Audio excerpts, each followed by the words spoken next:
Hey, my niece actually asked me to help fix a laptop that they just got. It's one of those things where you know what it's like to be the family tech guy. So I've been trying to fix this Windows system. It's not booting up, and there's a lot of waiting involved. So while I was checking out some of the vintage and pop culture stuff that I have going out today, I decided to take a look at some things that I collect and they kind of pile up. They're illustrated cards from random games.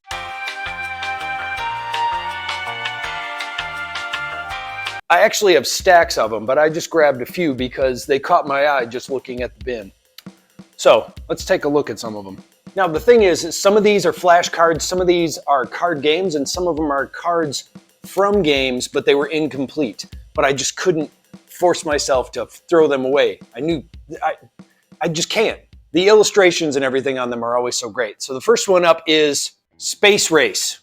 They kind of look like old sci-fi trading cards. On the back, each one has a similar sort of style because you're holding them up and you can't have them give away what's on the other side. It is a card game after all.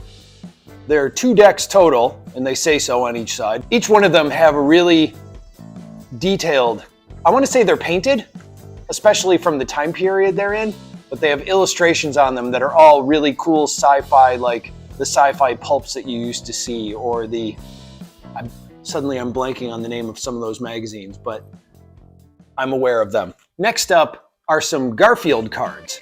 I believe these are for the board game. They're gigantic cards. They're really like regular card size, but I think they're for the game because there's no instructions involved, and they all just kind of have like, I want to say commands on them. So you've got things like Nap Attack, where you have Garfield jumping into a pillow. Then you've got another one where it shows Garfield riding Odie, and it's actually an Odie card. And then another one that shows Garfield ripping up John's chair. I have a whole stack of these, and these are just really cool. They actually really do remind me of the board game. So maybe they were part of it, I just can't remember. I also can't remember why I just have the cards. They must be incomplete or something. But again, really cool artwork, and then of course the Garfield Cooper font. Next up, I'm gonna guess and say that these are Go Fish cards because they have fish on them. So the back of the cards, nothing really special. They just have like a regular sort of pattern on the back. But the Go Fish cards themselves are very cartoony, very overdone, very over the top. And they're all just numbered. So you have a cowboy fish, you have a poker playing fish, you have a scholar fish, who's School of Fish. Ha! Get it? Then you've got a fish that's wearing a hat that ties around the neck, top hat fish. All of these drawings are really cool. So it's another reason why you can see this is why I keep these around.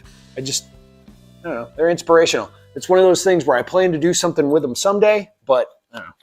Up next, a set of Walt Disney playing cards. So I think these are from a specific game, but it's got really cool Disney drawings on it. Like you have Donald Duck, and apparently that's 1 point.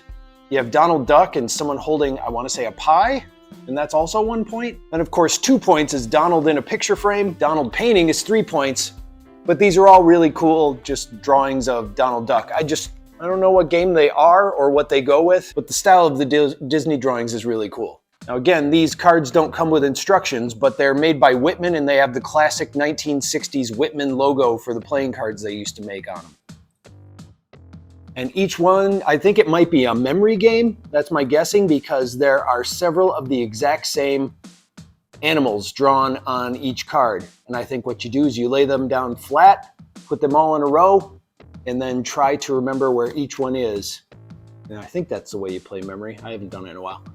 But these drawings are fantastic. These are so cool. These are so stylized for the time. You got tigers, monkeys riding a unicycle, a raccoon wearing overalls and carrying a shuck of corn. Is it a shuck of corn? I don't know. These also are really cool. And then one more I was checking out while I was just waiting for this laptop to reinstall is a set of flashcards from Sesame Street. So this one on the back, it actually shows, it's almost like cheating because it shows the numbers on the back of the flashcards. You can see what numbers they are, you can guess. And actually all of them have the count, which makes sense for number cards. So each one has an illustration of the count and him holding a number card, and I'm assuming anyone who plays the game has to do the count laugh where they go, wah, ah, ah. Anyway, I have tons more of these sitting around, and I keep them just because, you see what I mean? They're just so stylized. I know there's no purpose to them, but I'm going to do something with them someday. And of course, my install didn't work. So I'm going to go back to trying to fix this laptop again. But those are some of the things that I collect.